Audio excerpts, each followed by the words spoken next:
에이즈에 걸린 몸으로 수개월을 성매매를 했습니다. 근데 결국 이분이 보건당국에 스스로 얘기를 하게 되었죠. 여수 일대가 난리가 났습니다. 정말로 많은 남자들이 갑자기 에이즈 피검사를 하러 오게 된 거죠. 그래서 여러분이 몇 회독을 해야 되냐? 9회독, 좋아요에 골든벨까지 해주실 거죠? 네, 동성애를 통해서 발생할 수 있는 이제 질병들 중에 대표적인 게 에이즈가 있지만 그 외의 질병, 뭐 이질이나 A형 간염 그거 말고도 어떤 것들이 또 여러 가지가 있는데요. 이 질병들을 말씀드릴 때 먼저 한번 뜻풀이를 제가 하나 해드리려고 합니다. 예. 이 동성애를 옹호하는 분들이 즐겨 쓰는 표현이 있습니다. 네. 뭐냐면 예를 들어 매독은 매독균이 원인입니다. 동성애가 원인이 아닙니다. 임질은 임질균이 원인입니다. 동성애가 아닙니다. 성관계가 아닙니다. 아니, 또는 예. 에이즈는 에이즈 바이러스 HIV가 원인이지 동성 성행위가 원인이 아닙니다라고 얘기하는데 여기서 제가 단어 설명을 하나 하자면은 의학적으로 원인은 cause예요. 네. 원인 cause 그죠? cause고 전파 경로는 루트예요. 네. 그렇죠. 그래서 이게 약간 말장난인데 에이즈의 원인은 에이즈 바이러스 HIV가 맞고 네. 주된 전파 경로가 동성간 성행위 등 위험한 성행, 감염인의 혈액이나 정액이 직접 들어올 정도로 과도하게 찢어질 수 있는 성라고 말하는 거죠. 즉 네네. 매독은 매독균이 원인이 맞습니다. 근데 매독에 걸리게 만드는 매독균의 전파 경로는 매독에 걸린 사람과의 성접촉이죠. 네네. 그래서 성병, 성매개 감염병이라고 하죠. 예. 약대에서 시험 칠 때도 마찬가지입니다. 임질의 원인은 임질균, 전파 경로는 성관계 예. 이렇게 적는 거죠. 그렇죠. 또는 뭐 이제 예를 들어서 이제 코로나를 만약에 시험 친다면 코로나 바이러스가 원인이죠. 네네. 코로나 질병의 원인은 그러나 감염 경로는 뭐 이제 여러 가지가 나오겠죠. 에어로졸이라든지 뭐 여러 가지 이제 접촉이 나오겠죠, 그죠? 네네. 그런 식으로 모든 감염병은 그게 바이러스가 됐던 진균이 됐던 박테리아가 됐던 뭐 아메바가 됐던 감염 원인은 그 균체입니다. 네네. 감염병의 경우에 그러나 전파 경로는 명시합니다. 가급적. 네. 왜 제가 이걸 퀴어 측에서 말장난을 한다는 얘기를 하냐면은 에이즈는 동성애랑 무관합니다. 에이즈는 에이즈 바이러스가 원인입니다. 누구에게나 평등하게 가는 겁니다. 그래서 사실 그런가 이렇게 생각하죠. 근데 뒤가 없는 거죠. 근데 그 바이러스가 주로 전파되는 경로가 뭐냐? 미국 질병관리본부는 네네. MSM, Man Who Have Sex with Men 이렇게 명시하고 있다는 거죠. 남성 간 성관계자들의 행태. 네네. 그래서 무관한 게 아닙니다. 직결된다라는 것이 맞죠. 직결이라고 하면은 그 직결성이 어느 정도라고 볼 수 있을까요? 예를 들어 이런 수치로 거죠. 표현할 수 예를 들어 이제 통계로 얘기하자면은 네. 우리나라가 2018년도에 국가 에이즈 감염 이제 에이즈 감염자와 에이즈 환자는 좀 다르긴 한데 네. 퉁쳐서 에이즈에 걸린 분이라고 표현합니다. 예. 에이즈 환자 또는 HIV 감염인 코호트 통계, 즉 이미 감염돼 있는 분들을 직접 의료진이 낸 통계 코호트 통계를 발표를 했습니다. 예. 놀랍게도 이 통계에 따르면은 우리나라의 이 HIV 감염인들의 약 70%가 네.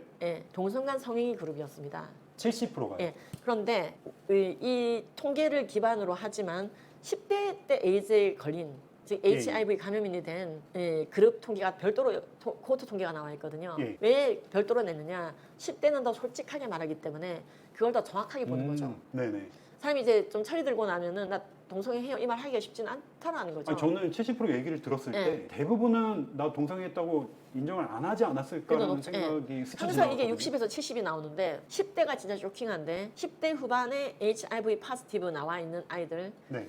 어쩌다가 걸린 거냐? 92.9%가 동성간 성행위 그룹이었고 헤테로섹슈얼 이성간 성행위 그룹이 7.1% 나와 있습니다. 92.9%. 예, 7.1만 헤테로섹슈얼. 아니 근데 여기서 대표님 또 여쭤보고 싶은 게 동성간의 그런 행위 때문에 에이즈 걸릴 수 있잖아요. 근데 에이즈 걸린 분이 이성간과 하게 되는 경우도 에이즈 걸릴 수 있는 거 아니에요? 그렇죠. 그러면 나머지 예. 그 8% 정도에 해당하는 것 또한 영향이 있을 수 있는 거잖아요. 그렇죠. 왜냐면 그 7.1%는 예. 어딘가에서로부터 어쨌든 받은 거잖아요. 네네. 그래서 원래 이제 태국 같은 데서 발표한 에이즈의 이제 진원지 확장 그 단계를 보면은 1단계가 MSM 남성간 성행위자.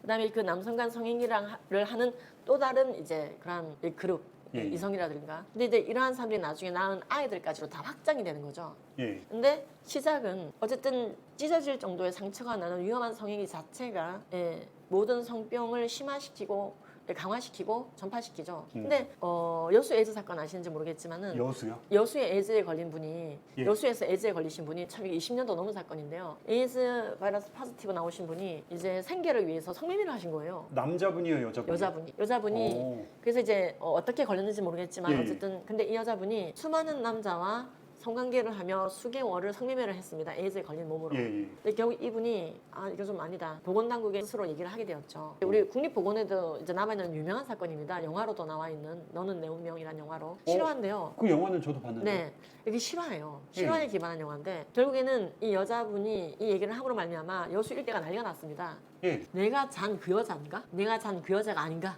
예, 예. 난리가 났는데 여수 에이즈 사건은 어떻게 일단락됐냐면요. 그래서 정말로 많은 남자들이 갑자기 에이즈 피검사를 하러 오게 된 거죠. 보건소에. 보건소에 병원에 넘치게 된 막 거죠. 줄 서서 줄을 받은 건가요? 섰죠. 왜냐면 보건소가 그때 당시 한 보건소당 100명 하기도 어려웠다고 하네요. 하루에. 예, 예. 너무 많이 몰려드니까. 근데 이 아. 에이즈 사건은 정말 유명한 사건인데 한 명도 에이즈 포지티브가 안 나와버리다. 정말요? 그렇죠. 이론적으로는 오. 에이즈에 걸리는 여성의 질 분비물에는 에이즈 바이러스가 있습니다. 예, 예. 그러면은 상대방의 혈액으로 뚫고 들어가게 된 경우에는 걸릴 수가 있죠. 예. 근데 정상적인 이성 간의 성행위로는 그 정도의 찢어짐이 없더라라고 보는 거예요. 그거 엄청 다행이네요. 듣던 중에. 그렇죠. 예. 그러니까 물론 이성 간에도 옮을 수가 있어요. 예, 예. 하지만 이 감염병은 블러드 투 블러드거든요. 체액이 옮겨 다녀 걸리는 거기 때문에 그렇게 체액이 옮겨 다닐 정도로 심하게 찢어지는 성행위 자체가 원래 이게 동성간이건 이성간이건 위험한 겁니다. 네네. 그렇죠? 상식이에요. 그런데 그게 동성간에 더 많이 벌어지다 보니까 그분들에게 에이즈 바이러스 감염률이 높은 거지. 뭐 에이즈 바이러스가 눈이 딱 붙어가지고 동성간 성애자에게만 들러붙고 그런 건 아니잖아요. 그죠? 네네. 결국 경로 루트거든요. 그러니까 결국에는 에이즈 원인은 에이즈 바이러스지 동성애랑 무관합니다라는 말은 거짓말이다. 루트가 되고 있기 때문에. 대표님 그러면은 에이즈에 대해 조금 더 자세히 설명해 주실 수 있을까요? 예. 어떤 경우에 그러니까 체액이 예. 닿는 경우에 그렇죠. 예를 들어서 걸릴 수가 있는 건데. 이런 거죠. 예를 들어서 뭐 위험한 행동을 하는 사람. 만날 때마다 만나는 사람과 반가워서 인사 정도만 하는 게 아니고 네. 듣고 혈맹을 해버린다.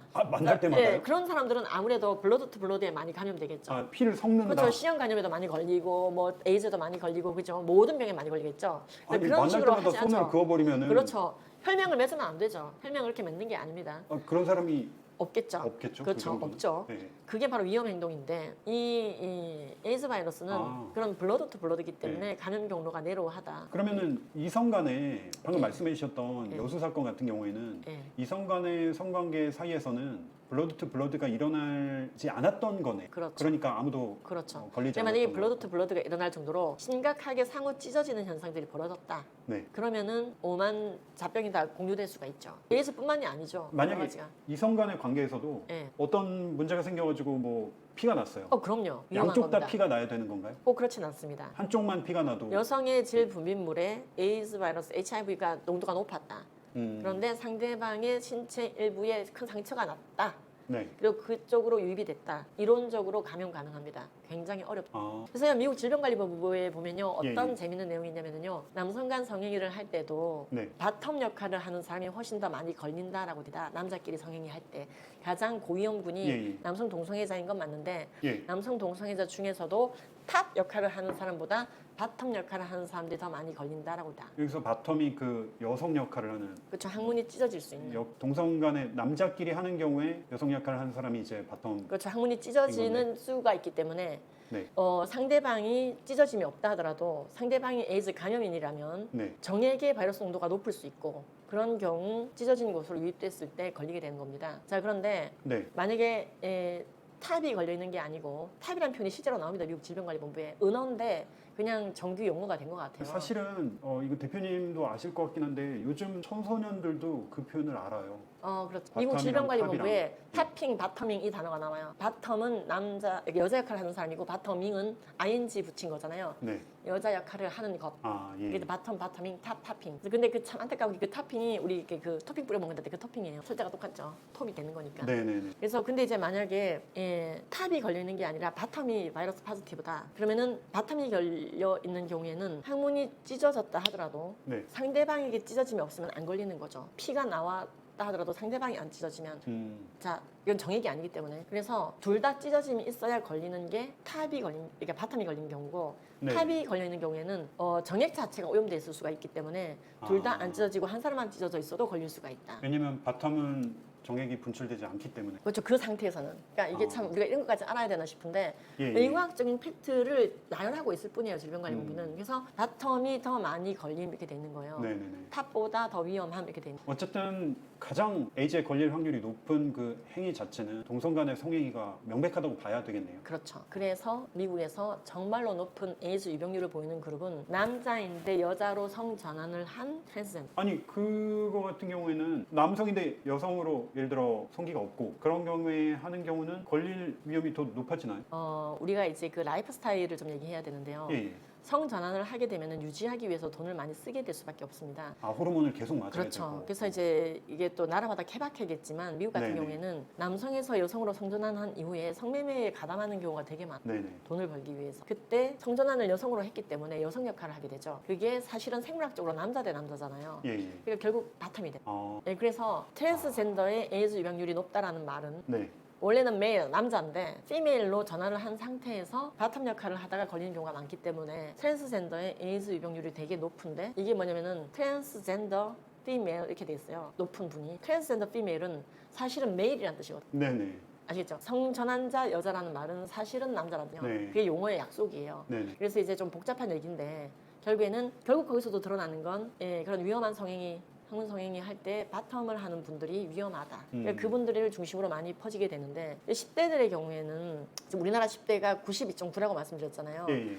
미국도 제 책에도 통계가 나와 있지만 94.25 정도 나와요. 비슷하네요. 그렇죠. 그러니까 10대들이 정확하게 답변한다는 거죠. 그러니까는 사실은 우리나라도 코호트 통계가 60에서 70 정도로 나오지만 예. 전체는 그렇게 나오지만 솔직하게 답변하는 10대를 더 기준으로 삼아야 된다. 그래서 10대 그래프가 별도로 열려 있죠. 네네. 근데 이제 이게 되게 중요한 통계거든요. 굉장한 일치율이죠. 그런데 이러한 위험한 행위를 하지 말라고 교육하는 부모도 있을 것이고 얼마든지 나는 수용해 하는 부모도 있겠지만 드물지만 예. 왜 동성애를 반대하는 부모만 혐오자로 몰겠다고 하는 거냐. 네. 찬성할 사람은 찬성해라. 그럼에도 불구하고 예. 난 반대하겠다. 근데 반대하는 사람만 범법자, 혐오자 그렇게 취급하겠다고 하니까 이건 아니지 하고 들고 일어난 게 사실은 차별금지법 반대 무브먼트인 거죠. 네.